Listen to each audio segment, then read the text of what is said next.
Okay, naku. Eto Doc, pero how do you go about the management? Ano usually yung treatment plan dito? Once na, okay, established, this is really ankylosing spondylitis. Okay. Minsan depende rin kung anong stage yan, no? Ang usually talaga na starting point is magbibigay tayo ng NSAIDs o yung non-steroidal anti-inflammatory drugs. Kasi may inflammation nga, subukan nating paimpisin yung inflammation.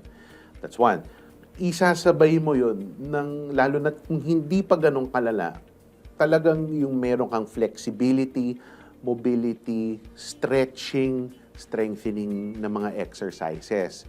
Kumbaga, aagapan mo siya bago pa magsimulang tumigas yung mga duktungan ng gulugod o ng spine o ng mga joints. So basically, kailangan naman here ng co-management with rehab medicine. Yes, talagang it's a Okay. really multidisciplinary approach ang kailangan. Oh, okay. Ngayon, ang sunod na kailangan gawin is kapag hindi naman masyadong gumagana to o pag tuloy-tuloy pa rin, doon na pumapasok yung karagdagang management ng mga rheumatologist, which a lot of it has to do with what they call yung mga TNF na mga related na mga drugs or mga monoclonal antibodies, no? So basically, talagang Doc, ito, walang complete treatment here, tama ba?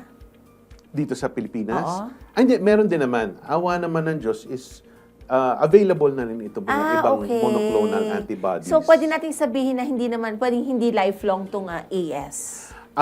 Actually, given kasi na may genetic component siya, talagang nandun yung posibilidad na lifelong. So itong mga ide-develop na management ng mga habits, lifestyle modifications, talagang panghabang buhay na. Ang role ng orthopedic surgeon sa pagdating ng AS, dumadating yung kapag yung mga komplikasyon is apektado na talaga yung pagkilos, yung pamumuhay, yung paggalaw ng pasyente, yung mismong pag-function niya. Dun sa aspeto ng spine surgery is lalo na kapag nagkakaroon na ng deformity dulot ng AS. Doon na yung other times na nire-refer na sa amin. Para kunyari, talagang masyadong apektado ang katawan ng tao, yung posisyon ng katawan niya, nandun yung mga maaaring mga correction ng deformities.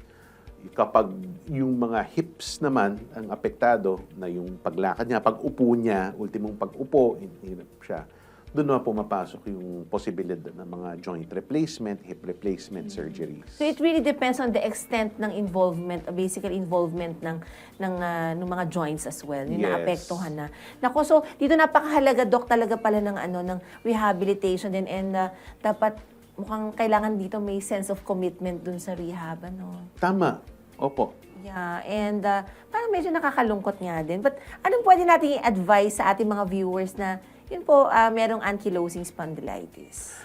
Pagdating sa ankylosing spondylitis is kapag may hinala na kayo na baka nga ito yung inyong sakit o baka apektado kayo, mahalaga is magpatingin na po kayo habang maaga pa lang. Yeah, oo. Kasi kung maagapan natin, mas simple ang paggamot.